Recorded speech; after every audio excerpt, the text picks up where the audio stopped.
Hello everyone, I am Shweta J from Commerce Department, Gopalswamy PU College, Mysore. Welcome back to Accountancy class. In today's session, we are going to solve 6-mark problem from the first chapter, that is non-profit organization. Here in this chapter, you can expect 6-mark problem from receipts and payment account and ascertainment of opening capital fund. Receipts and payment account is a summary of cash book. That is, receipts and payment account is the summary of cash receipts and cash payments of a non-profit organization of a current period. And this account is prepared only to find out the closing cash balance of the non-profit organization at the end of the accounting period. Now let's start problem. Here is your example problem. From the following information of a citizen club, prepare the receipts and payments account for the year ending 31st March 2018.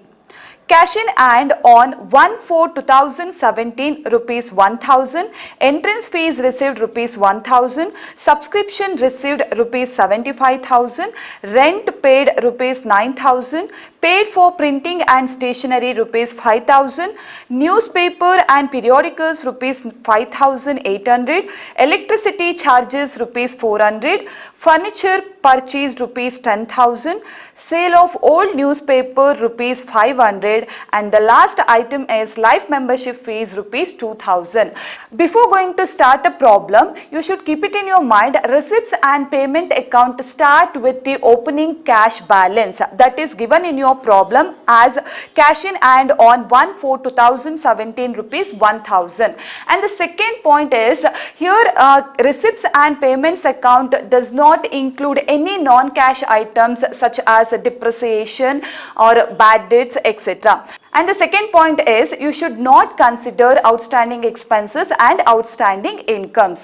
Once you go through the problem, next you should classify the following items into receipts and payments. Here in your problem, entrance fees received is considered as receipts, subscription received is considered as receipts, rent paid is considered as payments, paid for printing and stationery rupees 5,000 is considered as payments, newspaper and periodicals is also recorded on the payment side, and electricity charges is also recorded on the payment side, furniture purchased is also recorded on the payment side, sale of old newspaper rupees 500 is considered as receipts, life membership fees is considered as receipts, and it should be debited in the receipts and payment account. So whatever the incomes received by the non-profit organization, we need to record them on the debit side of the receipts and payment account.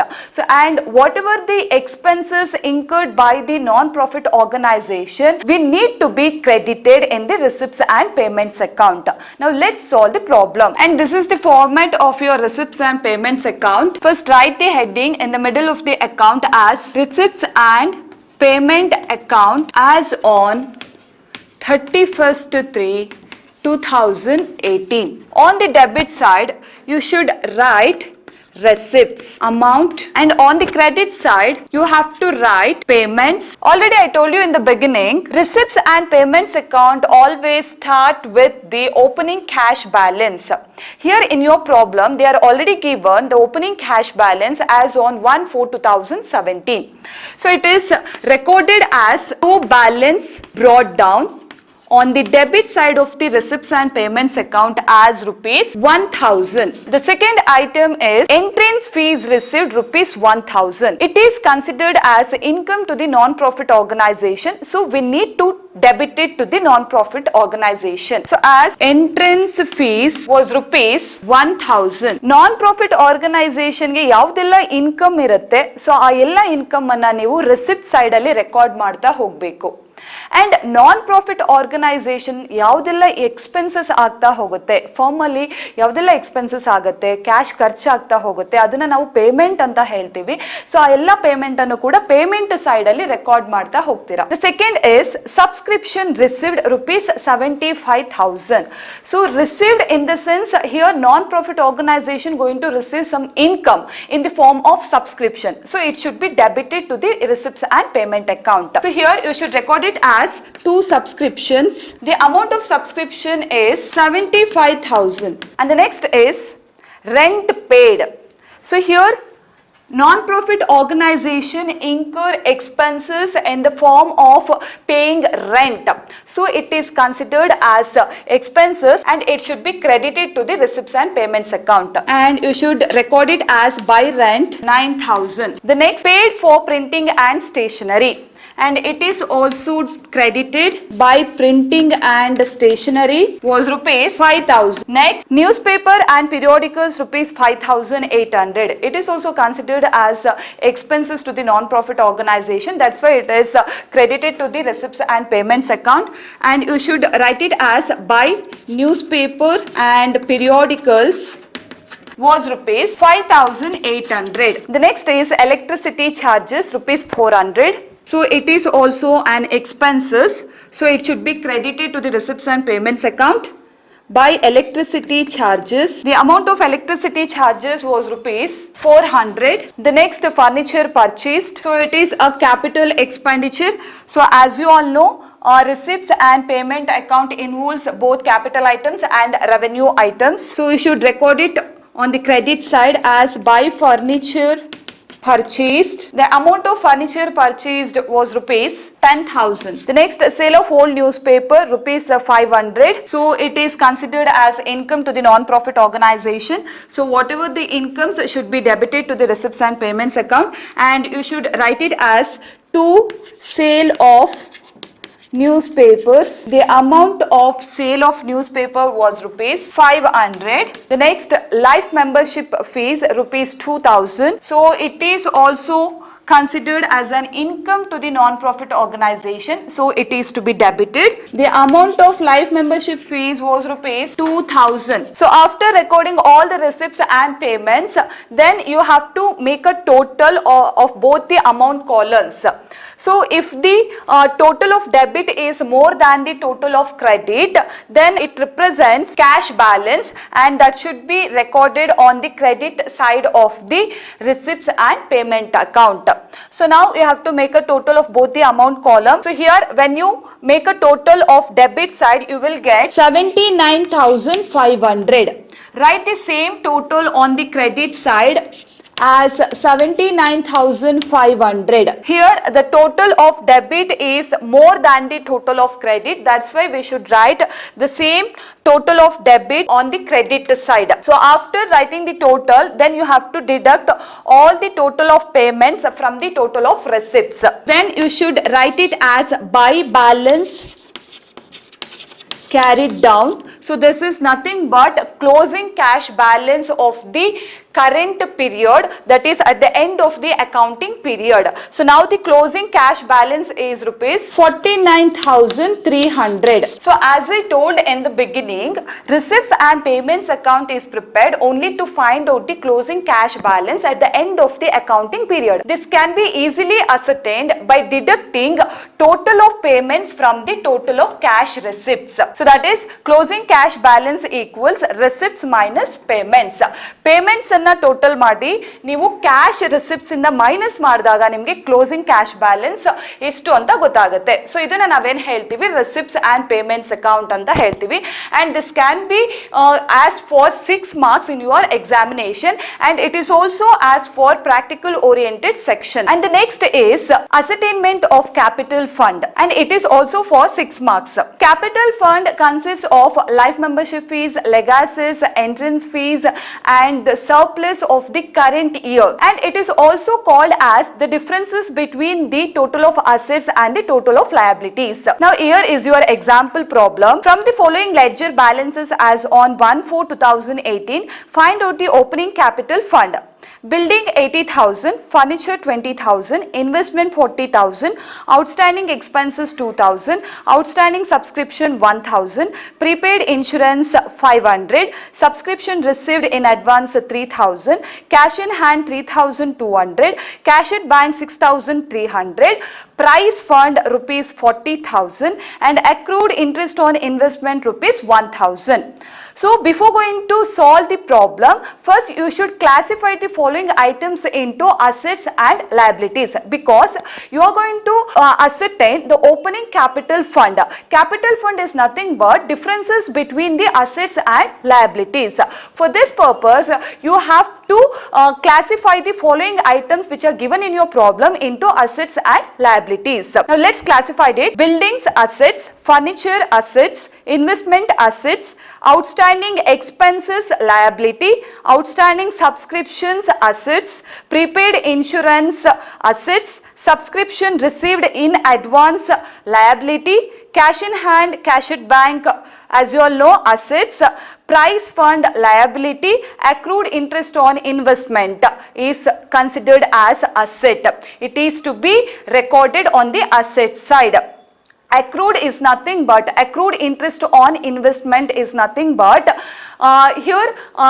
interest on investment on but not yet received, that will be considered as accrued.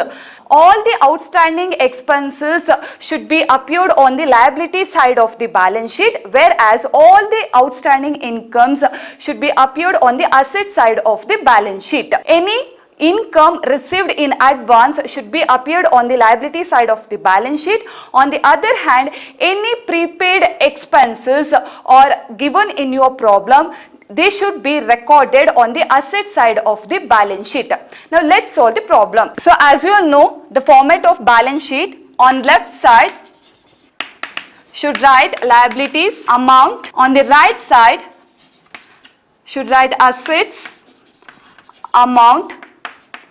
Assets ಅಂತ ಏನೆಲ್ಲ classify ಮಾಡಿದ್ದೀರಾ ಅದನ್ನ asset side ಅಲ್ಲಿ record ಮಾಡ್ತಾ ಹೋಗಿ, liabilities ಅಂತ classify ಮಾಡಿರೋ ಐಟಮ್ಸ್ನೆಲ್ಲ liability side ಅಲ್ಲಿ ರೆಕಾರ್ಡ್ ಮಾಡ್ತಾ ಹೋಗ್ತೀರಾ. The first is buildings. The amount of building is rupees 80,000. The next furniture. The amount of furniture was rupees 20,000. Next investment. The amount of investment was rupees 40,000. Next, outstanding expenses. As you all know, it is appeared on the liability side. So come to the liability side and record it as outstanding expenses. The amount of outstanding expenses was rupees 2,000. The next, outstanding subscriptions. So outstanding subscription is an asset and it is recorded on the asset side as outstanding subscriptions. The amount of outstanding subscription was rupees 1,000. Next, prepaid insurance considered as an asset, hence it should be recorded on asset side as prepaid insurance. The amount of prepaid insurance was rupees 500. Prepaid means the expenses which is paid in advance. The next, cash in hand. The amount of cash in hand was rupees 3,200. Cash at bank 6,300. The next, subscription received in advance. So any income which is received in advance, it should be recorded on the liability side. Subscriptions received in advance was rupees 3,000. Next, prize fund. Any fund like a prize fund, tournament fund. So ಯಾವುದಾದ್ರೂ fund ಕೊಟ್ಟಿದ್ರೆ so ಅದನ್ನ ನಾವು liability ಅಂತಾನೆ consider ಮಾಡ್ತೀವಿ. So it should be recorded on liability side as prize fund. The amount of prize fund was rupees 40,000. The next, the last one, accrued interest on investment. Accrued interest on investment, it is also an asset and it should be recorded on the asset side. The amount of accrued interest on investment was rupees 1,000. So here we are preparing this balance sheet only to ascertain opening capital fund. Opening capital fund can be ascertained by deducting total of liabilities from the total of assets. In simple, capital fund is nothing but the differences between the assets and liabilities. So first ನೀವು asset side ಅನ್ನ total ಮಾಡ್ತಾ ಹೋಗಿ. First you have to make a total on asset side. Then you total, you will get 1,52,000. Write the same total on the liability side. 1,52,000. Now deduct the total of liabilities from the total of assets already which you have get, that is 1,52,000. So 1,52,000 ಇಂದ ಈ total ಅನ್ನ minus ಮಾಡಿ 2,000 plus 3,000 plus 40,000. So that is 45,000. 1,52,000 ಇಂದ 45,000 ಅನ್ನ minus ಮಾಡಿ. Then you will get capital fund balancing figure. So when you deduct total of liabilities from the total of assets, you will get 1,07,000. So this is how we prepare balance sheet in order to ascertain capital fund. So I hope you have understood today's session. Thank you.